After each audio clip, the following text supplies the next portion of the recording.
Assalamualaikum warahmatullahi wabarakatuh. Alhamdulillah wassalatu wassalamu ala Rasulillah wa ala alihi wa sahbihi ajma'in. Alhamdulillah, bersyukur kepada Allah Subhanahu wa taala. Pada pagi ini kita dapat bersama-sama kembali dalam insya-Allah sesi tadabbur setiap daripada muka surat Al-Quran. Alhamdulillah, pada pagi ini kita telah sampai ke muka surat 520. Jadi kepada sesiapa yang mempunyai kemudahan untuk membuka mushaf, diharapnya insya-Allah kita dapat bersama-sama untuk membuka mushaf dan meneliti, membaca, menatapi bersama-sama, bertadabbur daripada muka surat ini insya-Allah. Muka surat hari ini 520 dan kita pada hari ini berada pada 6 hari bulan Jamadil Awal tahun 1442 Hijriah bersamaan dengan 21 hari bulan Disember tahun 2020. Kita telah mula menghampiri penghujung tahun 2020. InsyaAllah tak lama lagi, dalam 10 hari lagi kita akan masuk ke tahun 2021 insyaAllah. Apa-apa pun terjadi, kita akan meneruskan pembacaan Al-Quran kita. Kita akan terus untuk meneliti apakah dia pengajaran-pengajaran daripada setiap muka surat Al-Quran yang akan kita baca pada setiap pagi insyaAllah. Setiap hari insyaAllah, setiap pagi kecuali hari Sabtu kita akan membaca hadis Nabi sallallahu alaihi, kecuali setiap hari Ahad kita akan membaca hadis Nabi pada setiap hari Ahad. Tetapi selain daripada hari Ahad, insya-Allah kita akan bersama-sama setiap satu hari satu muka surat Al-Quran. Jadi jangan lupa insya-Allah pukul 6.10 pagi sehingga 6.40 pagi insya-Allah setiap pagi. Pagi ini kita akan bersama-sama dalam surah Qaf, pada penghujung surah Qaf, dan kita akan mula masuk ke awal surah Az-Zariyat insya-Allah. Alhamdulillah, dalam surah Qaf ni, sebagaimana kita maklum sebelum daripada ni, surah Qaf ni adalah satu surah yang sering dibaca oleh baginda Nabi sallallahu alaihi wasallam semasa di atas mimbar. Semasa Nabi sama ada khutbah Jumaat ataupun khutbah hari raya, Nabi akan membaca isi kandungan membaca surah ini. Kenapa? Kandungannya yang terdapat dalam surah Qaf ini sebenarnya sangat mengingatkan kita lah kepada hari akhirat.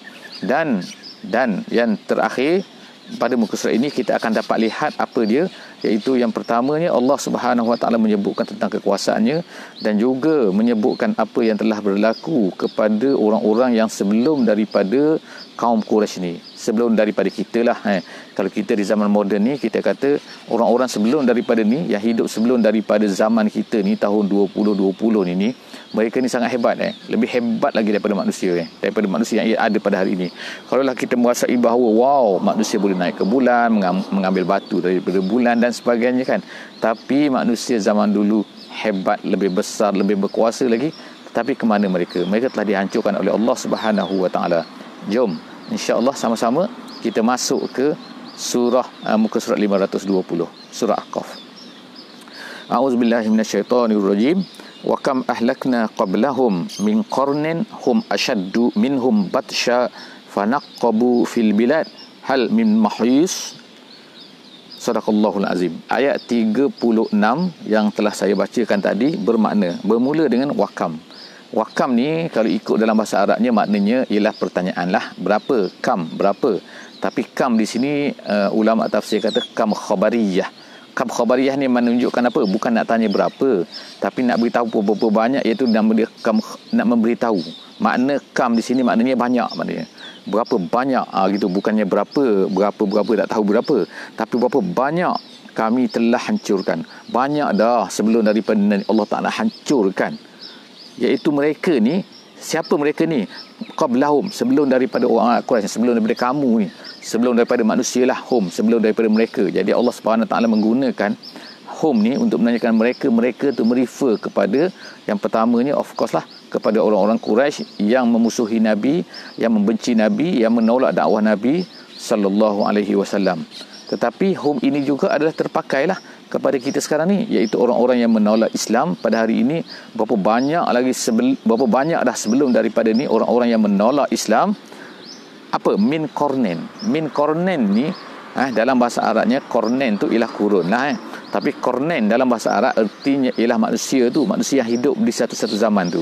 Itu adalah pendapat yang paling kuat lah menurut Syekh Said Tontawi, dia kata Qarnain tu ialah manusia yang hidup dalam satu-satu masa yang mengambil masa 100 tahun.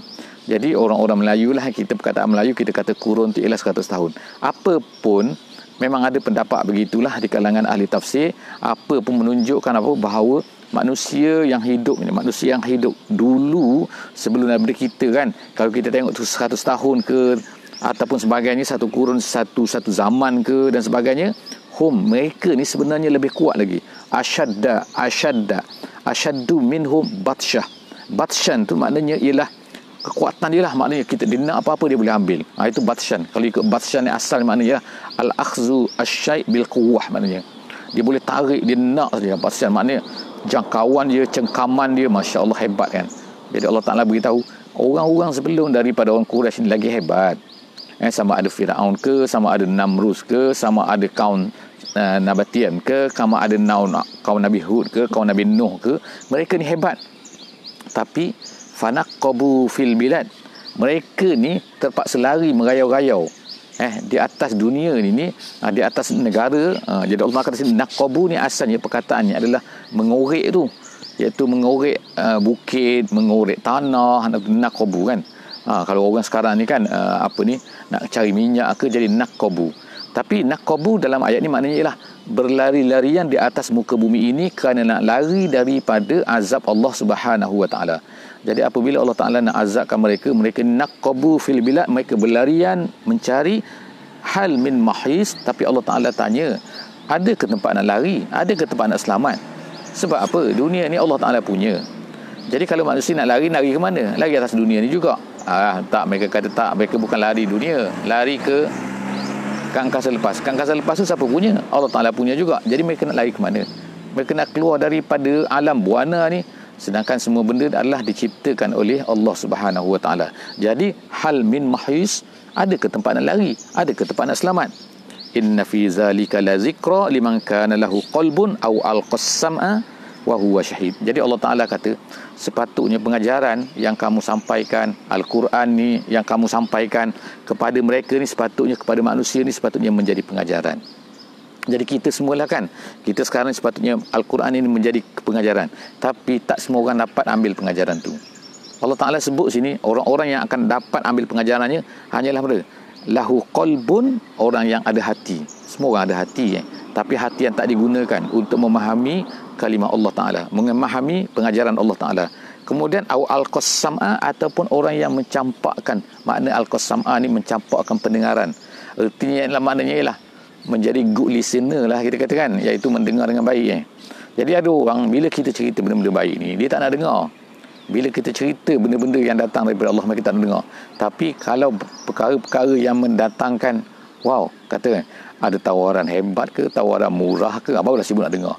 Kalau ada peluang, ini peluang bagus ni kan, peluang untuk mendapatkan harta, mendapatkan kekayaan, jadi mereka akan dengar.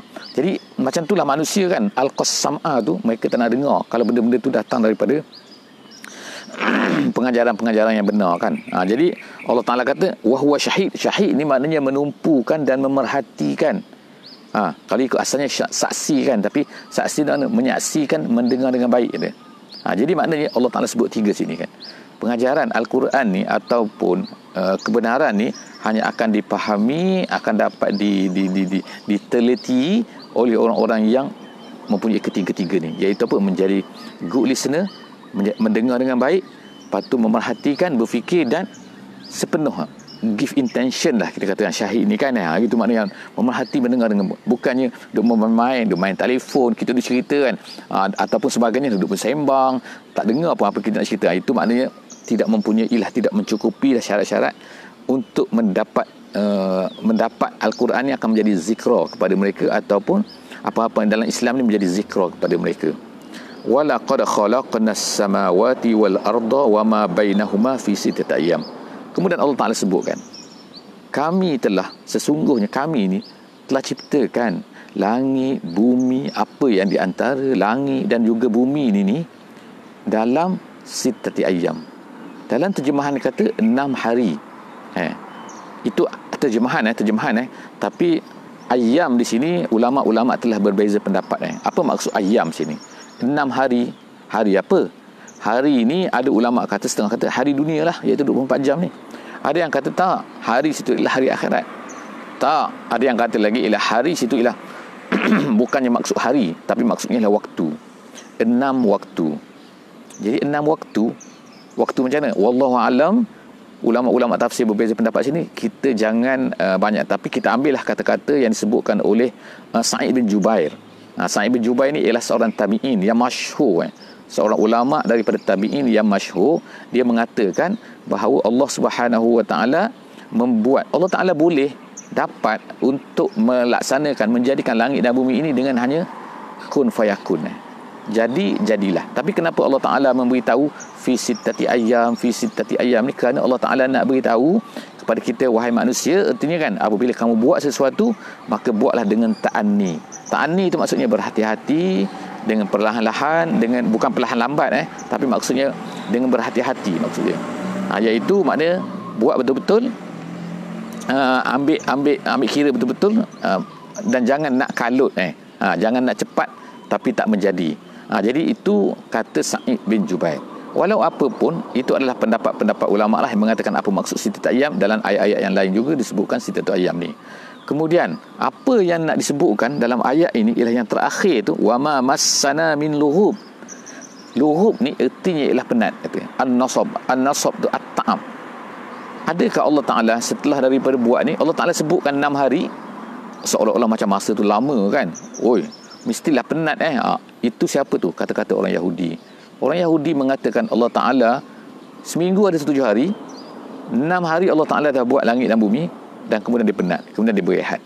Kata Yahudi, berehat tu hari apa? Dia kata berehat hari Sabtu. Jadi sebab itulah orang Yahudi kata hari Sabtu adalah hari berehat. Kerana Allah Taala, Tuhan berehat pada hari Sabtu kerana penat menciptakan langit dan bumi. Itulah kejahatan orang-orang Yahudi yang menuduh kepada Allah Subhanahu Wa Taala. Jadi Allah Taala turunkan ayat ni. Allah Taala kata apa? Wa ma massana min lughub, untuk menjawab tuduhan daripada orang Yahudi ni yang kata Allah Taala ni penat. Tak ada, Allah Taala tak penat pun. Tapi Allah Taala nak ceritakan benda lain. Kenapa diciptakan benda tu ke 6 hari. Jadi ayat 39 kembali setelah daripada segala-galanya, telah Allah Taala menjawab semua kata-kata, tuduhan-tuduhan orang-orang musyrik, orang-orang Yahudi dan sebagainya ni. Dan sekarang ni sampailah kepada pengakhiran, penghujung. Kenapa semua ni?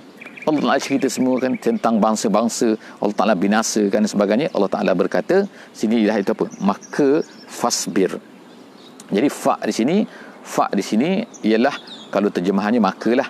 Tetapi sebagaimana kita sebut sebelum daripada ni, bahawa fa dalam bahasa Arab ni dia mempunyai 3 makna. 3 bentuk. Yang pertama, fa lil ataf, nama dia, iaitu ataf seperti waw, seperti dan.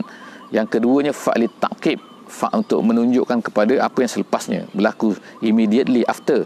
Tetapi yang ketiganya, fa ni nama dia ialah fa al-fasihah. Fa al-fasihah ni ialah fa yang menunjukkan bahawa ada sesuatu benda yang dihazafkan sebelum daripada fa itu.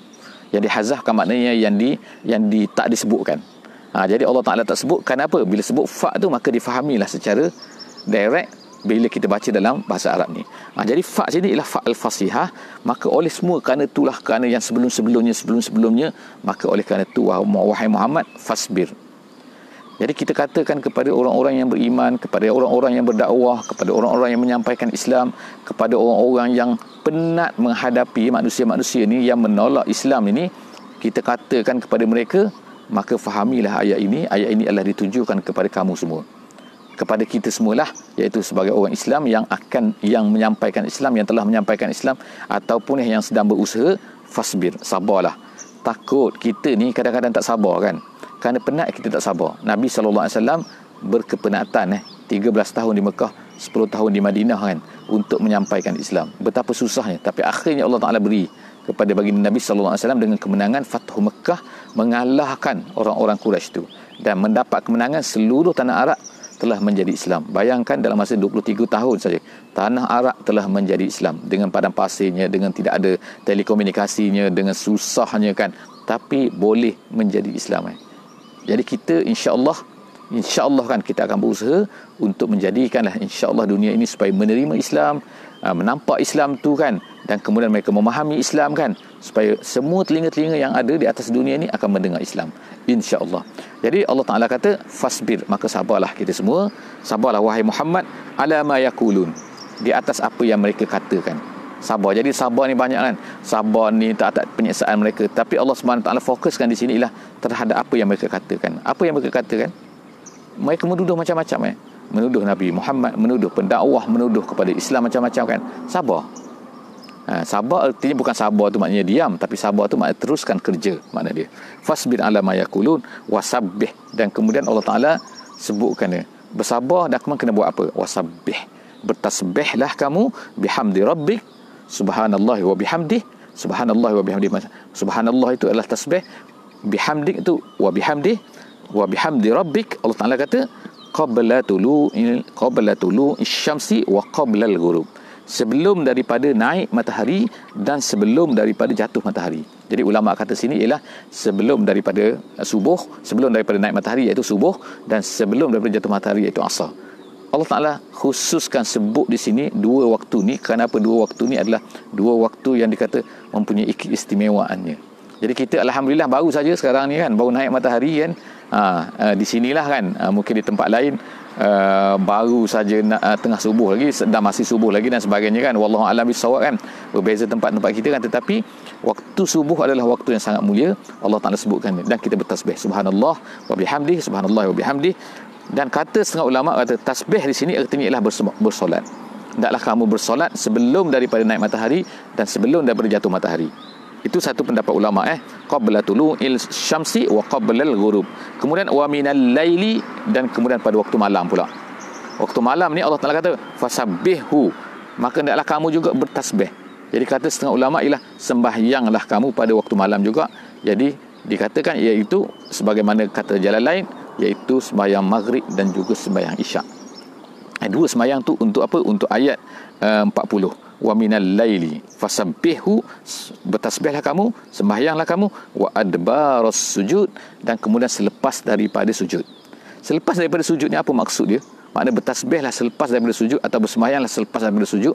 Jadi setengah pendapat ulama kata selepas daripada sujud ni artinya ialah sembahyang sunat selepas daripada sembahyang fardu. Setengah ulama lagi kata wa adbaras sujud ni artinya ialah sunnah untuk kita ni berzikir selepas daripada setiap kali sembahyang. Jadi oleh kerana itulah maka dibawakan hadis sebagaimana dalam setengah-setengah kitab tafsir, iaitu hadis yang masyhur yang mana orang-orang sahabat daripada di Madinah tu ketika mereka ni ketika mereka ni nak bersedekah tak boleh kan. Mereka rasa cemburu. Kenapa? Ada di kalangan para sahabat ni yang kaya, mempunyai harta lebihan kan. Jadi adalah hadis tu, hadis masyhur itu dalam disebutkan iaitu zahaba ahlud dusur bil ujur. Dikatakan orang-orang yang mempunyai harta itu mereka ni boleh berinfakkan dengan harta mereka. Jadi kami ni, mereka berjumpa dengan Rasulullah, kami ni orang miskin, tak ada duit nak. Jadi Nabi sallallahu alaihi wasallam kata kepada mereka, jangan sedih. Kenapa? Kerana Allah Subhanahu Wa Taala telah memberikan kepada kamu kan pahala yang sama seperti mereka itu, iaitu dengan apa? Kamu bertasbih selepas daripada setiap kali solat 33 kali, kamu bertahmid 33 kali, dan kemudian kamu bertakbir 33 kali, maka itu menyamai sedekah yang mereka buat itu. Tetapi hadis itu panjang lagi ceritanya, menarik. InsyaAllah kamu boleh refer kepada hadis itu. Pengajaran yang kita nak ambil di sini ialah apa kan? Allah Ta'ala menyuruh kita ni kaitan di antara dakwah dan juga as-salah, dakwah dan juga az-zikru, iaitu az-zikru ni akan mengingatkan kita, mendekatkan kita kepada Allah Subhanahu Wa Taala, dan kita kemudian menjadi kuat, menjadi muslim yang kuat. Tapi untuk apa kekuatan itu? Bila kita dah menjadi kuat, bila kita dah jadi segar, kita jadi kuat apa hubungan kita dengan Allah, maka jadikanlah ia untuk dimanfaatkan untuk menyebarkan Islam. Bukan hanya kita kuat untuk diri kita saja kan. Kita ni kuatlah beribadat dan sebagainya, tiba-tiba kuat kita tu untuk diri kita saja, kita tak manfaatkan untuk Islam. Maka itu adalah satu benda yang tidak betul lah. Sebab apa digabungkan di sini fasbir, iaitu teruskan kerja, dan kemudian fasabbih, dan kemudian bertasbihlah. Seterusnya wastami'. Allah Ta'ala sebutkan pada ayat-ayat yang terakhir daripada surah ini, iaitu Allah Ta'ala sebutkan tentang hari akhirat, bagaimana mudahnya akhirat ini akan berlaku ke atas manusia. Jadi Allah Ta'ala kata wastami', dengarlah. Dengarkan sini, setengah pendapat kata adalah dengar wahai Muhammad, ada yang kata wahai orang-orang yang beriman, wahai manusia, dengarlah. Yauma yunadil munadi, pada hari akan menyerulah, ada yang menyeru, penyeru akan menyeru. Jadi dikatakan penyeru sini ialah malaikat Israfil. Jadi malaikat Israfil itu akan menyeru min makanin qarib. Dikatakan min makanin qarib, daripada tempat yang dekat, maksud dia, terjemahan dia. Tapi apakah maksud makan yang qarib ni, tempat yang dekat ni? Setengah ulama tafsir kata bukanlah makna dekat tu dekat apa, tapi dekat tu maksudnya semua orang dapat dengar. Semua dapat dengar, iaitu manusia-manusia yang telah ditanam, manusia-manusia yang telah dikebumikan di dalam tanah-tanah. Pada masa itu semua tu akan mendengar ucapan malaikat ini. Setengah ulama tafsir kata mimakanin qarib ni ialah satu tempat di Baitul Maqdis, di satu batu di Baitul Maqdis. Kerana apa? Tempat itu adalah tempat yang dikatakan tempat paling dekat kepada langit. Wallahu a'lam bissawab. Apa pun kan, tapi yang penting bagi kita ialah bahawa akan ada penyeru. Maka menyeru apa? Iaitu malaikat itu akan menyeru, dan semua akan dengar. Yauma yasma'una as-sayhata bil haqqi, semua akan dengar. Manusia semua akan dengar. Manusia-manusia yang telah dikebumikan semua akan dengar. Kemudian zalika yaumal khuruj, hari itu ialah hari khuruj. Jadi yang kita boleh faham daripada ayat ini bahawa nanti akan ada penyeru, dan kemudian pada hari itu malaikat akan menyeru, dan kemudian manusia-manusia pada hari itu akan khuruj. Khuruj ini hari khuruj, dia katakan yaumal khuruj, itu adalah hari khuruj, yaumul khuruj, zalika yaumul khuruj. Keluar daripada mana? Iaitu keluar, manusia ni akan keluar daripada bumi ni, daripada tanah ni, tempat mereka ditanam ni kan. Sama ada yang dibakar dan sebagainya, semua tu akan keluar. Semua keluar mana? Keluar untuk dihisap oleh Allah Subhanahu wa taala. Inna nahnu nuhyi wa numit wa ilainal masir. Allah Taala kata kamilah yang menghidupkan dulu. Kamu dulu mati, kemudian kami hidupkan kamu. Berada dalam rahim ibu, kemudian hidup, kemudian tu kamu mati kembali. Numit. Kemudian ke mana kamu nak pergi? Wa ilaina al-masir. Allah Taala katakan, dan kembalilah semula nanti kepada kami. Inna lillah wa inna ilaihi raji'un. Kita kata, dan kemudian yauma tashaqqaqul ardu, yauma tashaqqaqul ardu, dan pada hari itu Allah Taala kata bumi itu akan terbelah. Akan terbelah maknanya terbuka. Tashaqqaq maknanya terbuka, sebagaimana biji benih itu terbuka untuk mengeluarkan dia punya pucuk dia tu kan. Jadi begitulah, bumi ini akan terbelah, akan terbuka, lalu keluarlah daripada situ kita kata apa ni kan, manusia-manusia yang telah ditanam tu. Kita nak cerita macam zombie lah. Tak kira lah macam zombie macam apa pun, tapi itulah hakikatnya. Allah Ta'ala sebut tashaqqaqul al-ardu, tashaqqaqu al-ardu, iaitu bumi itu akan terbelah, anhum sira'a, dan kemudian mereka itu akan bangkit cepat-cepat. Cepat-cepat menuju ke mana? Menuju kepada Allah Subhanahu Wa Ta'ala untuk dihisap. Dan pada hari itulah kita boleh imagine lah bagaimana kan akan berlaku, sebagaimana digambarkan oleh Al-Quran ni, zalika hasyrun alaina yasir. Dikumpulkan mereka tu, terkumpul mereka semua. Susah ke nak buat benda tu? Tak. Allah Ta'ala katakan alaina yasir, ke atas kami sangat simple, sangat mudah kan, tak ada masalah. Kun fayakun semua kan. Allah Ta'ala berkuasa kan buat apa saja. Jadi manusia pun akan berhimpun untuk dihisap. Nahnu a'lamu bima yakulun. Oleh kerana itulah Allah Ta'ala katakan, semua manusia ni kan, yang mereka kata kepada kamu, mereka tuduh kamu, mereka menolak Islam dan sebagainya, apa-apa kata-kata mereka tu, ingat fikir Allah Ta'ala tak tahu ke? Allah tahu. Jadi sebab tu Allah Ta'ala kata sini, nahnu a'lam bima yakulun, kami tahu apa yang mereka cakap tu. Wa ma anta alaihim bijabbar, dan kamu pula wahai Muhammad, kamu pula wahai penyampai Islam, kamu jangan susah hati. Kamu ni bukan kerja kamu nak paksa mereka, bukan nak paksa mereka untuk menerima Islam. Kerja kamu adalah untuk menyampaikan. Jadi kerja kita semua adalah untuk menyampaikan, sebagaimana Nabi kita sallallahu alaihi wasallam telah menyampaikan kepada manusia di zamannya. Maka kita sekarang ni kena bekerja untuk menyampaikan kepada manusia-manusia yang hidup di zaman kita ni.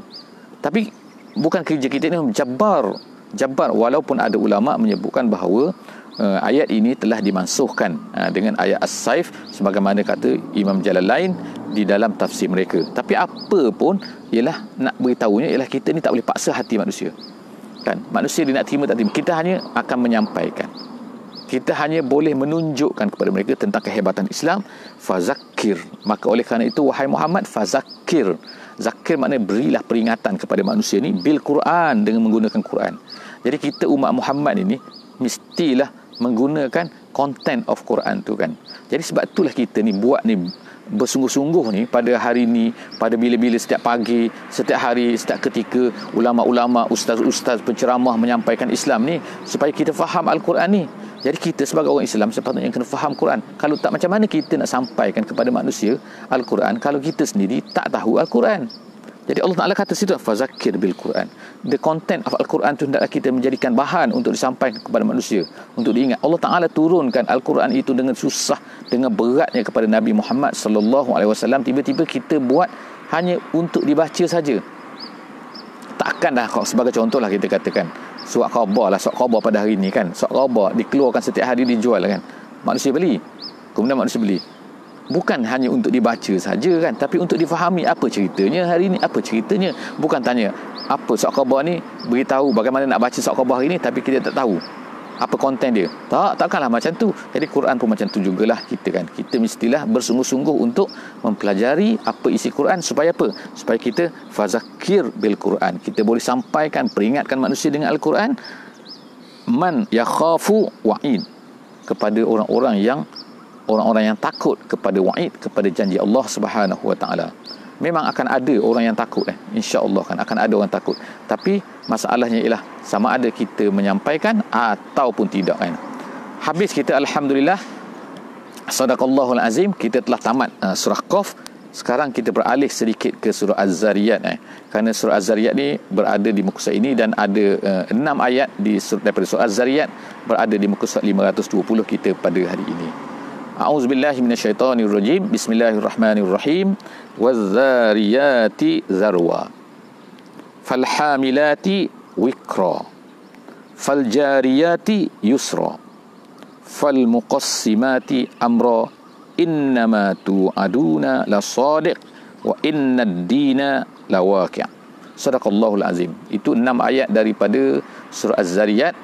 Alhamdulillah, kita masuk pada hari ini, kita tengok sikit. Dipenuhi ayat 1 sehingga ayat 1 sehingga ayat 4 ini ialah Allah Subhanahu wa taala bersumpah dengan 4 perkara. Yang pertama dengan Az-Zariyat, yang kedua dengan hamilat, yang ketiga jariyat, yang keempat ialah muqassimat. Jadi ulama-ulama tafsir telah berbeza pendapatlah mengatakan apakah maksud kepada empat perkataan ini.